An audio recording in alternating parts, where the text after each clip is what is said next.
about Harry and Meghan. So, yeah, so this is obviously huge story right now. I mean, their whole marriage and the relationship between them and the royal family has just been crazy for a long time. And during this Oprah interview, and what I think is that a lot of people didn't know why the relationship was so bad. I mean, there were kind of sprinklings here and there about why the relationship was so bad. But this Oprah interview has just been a huge bombshell. And there's been backlash on both sides about whether uh, Harry and Meghan were telling the truth and things like that. So the things that I read that were the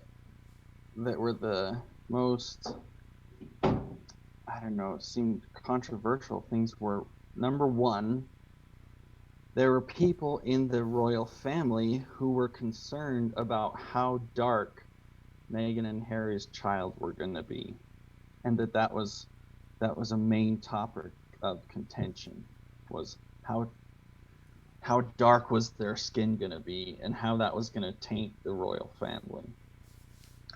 Um, and then That I just the first thing that comes to my head is, well, speaking of tainting the royal family, what was it like? Maybe I don't know how many hundreds of years ago, like they'd be marrying their cousins. So the whole argument of like tainting the blood of the family is like such a stupid thing because it yeah, just which seems is it seems ridiculous given the history of royal families. yeah, I think that's the biggest thing to take away from here, is that the most royal families, they pretend like they're perfect and that they come from such strong stock and all this bullshit. But then when someone else, um, gets into their lifestyle, gets into their realm, they just throw a fit. And Megan says that it was so bad that there were times where she was she was super scared and afraid, and that she was having suicidal thoughts, and that she wouldn't she couldn't receive any support from the royal family, and that they just wouldn't talk about it. It was like, no, we're not going to have this conversation. Um, and then there was talk about how their baby wasn't going to be given a title, which is stupid because titles are stupid. Um, but I mean, they kind of let the cat out of the bag here about how, um, you know, just because of who Harry married, he was Harry was getting cut off from money and all this stuff.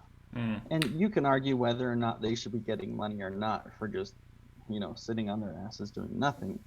But I just think this is so interesting because I liked I like to see such high society, high class people get taken down, about especially when it shows just how horrible people they are. Mm. And I know that there are always two sides to the story, but I mean, what do you think? Well, to be completely honest with you, I could not care less about this whole story because what comes to my mind is how yeah, what they went through is pretty tough, and I bet she had a pretty hard time. Also, being an American over there is probably not easy. Um, I mean, it yes, she's had her troubles. They had their troubles in their times. But what I want to know is like, why is the media so obsessed with this? Because like they're saying it's such a big travesty or and stuff, but the bigger travesty is like Prince Andrew, who is I think the Queen's son, is known to have hung out with Jeffrey Epstein and gone to the pedophile island and such, but like nobody will talk about that. Like that's not it's like with this the whole racism thing is like egregious, but like the maybe pedophilia thing is like, well, we don't want to we won't talk about that. Like the standards seem very out of balance when I see these kinds of stories. So Yeah, I and don't know that's actually what do you think? that's my main point. That's my main point is Andrew can go off and do these other things, and even Harry to some extent. He's a wild boy, but it was like, oh, boys will be boys. That's Harry. And then, once he brings an American biracial woman in, it's like, oh, okay, now there's a problem. Not because, the royal princes have been actually doing, you know, illegitimate shit. So I think that's what I think is funny. Mm. And that's when I say, screw the royal family. Yeah, and I mean I've heard arguments from people. It's like the the royal family is just a welfare family because all they're doing is just sucking taxpayer money. They don't do anything. Um, Yeah. they're just a figurehead with like basically zero power. I mean, they have some influence, of course, but like when it comes to real issues and real things, like they have no say in anything. So Yeah. what's the point of the royal family? Hmm. So it's just like I just don't. To be honest, I just don't care. Like if Meghan and Harry are happy in the U.S., like good for them. Um, Oh, I yeah, good for them. It makes me want to say, like, get rid of the freaking royal family. Like, what is the point? By keeping them in, I wouldn't say power, but giving them money and influence, you're just perpetuating the the problem that you try to eradicate by by removing them from power. do you It's like, well, do you think now that this has sort of come out and it especially in the wake of not wake but in the middle of like cancel culture and stuff, do you think there will be more discussions on the useless or usefulness of the royal family and how to go forward with that? I hope so. And I mean, it is weird for us to say as Americans because we aren't like we have a very outside view of British politics and like we'd have to ask a British person how they feel about the royal family because I know like some of the guys we've worked with they don't care or they prefer not to have a royal family but there I would assume there are some people in the UK that really revere the royal family just for history's sake. Yes, and I don't want to draw conclusions, um, but I definitely know that there are two contrasting sides. And what's really funny is the English people that I have met that are extremely kind and understanding are against the royal family.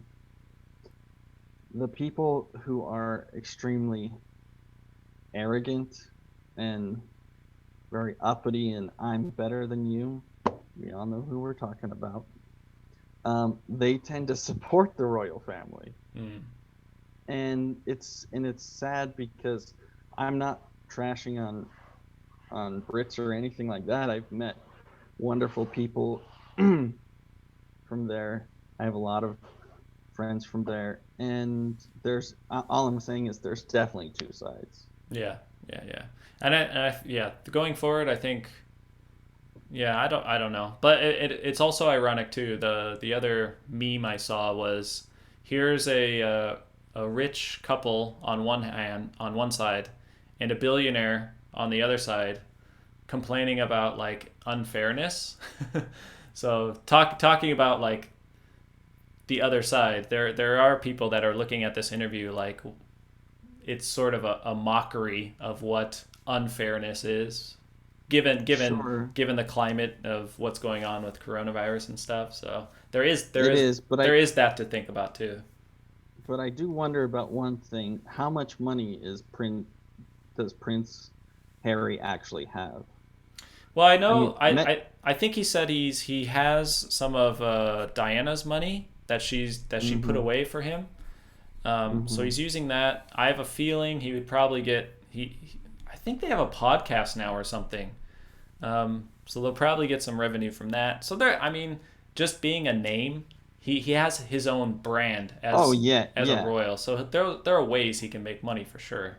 Oh yeah, and he's making money from interviews with Oprah and stuff like that. Yeah, And I know Meghan Markle's an actress, or was, yeah. but So I they're not struggling is the point. no, they're not. I don't think they're billionaires by any No, stretch. no, I no, mean, no. yeah. But we'll see.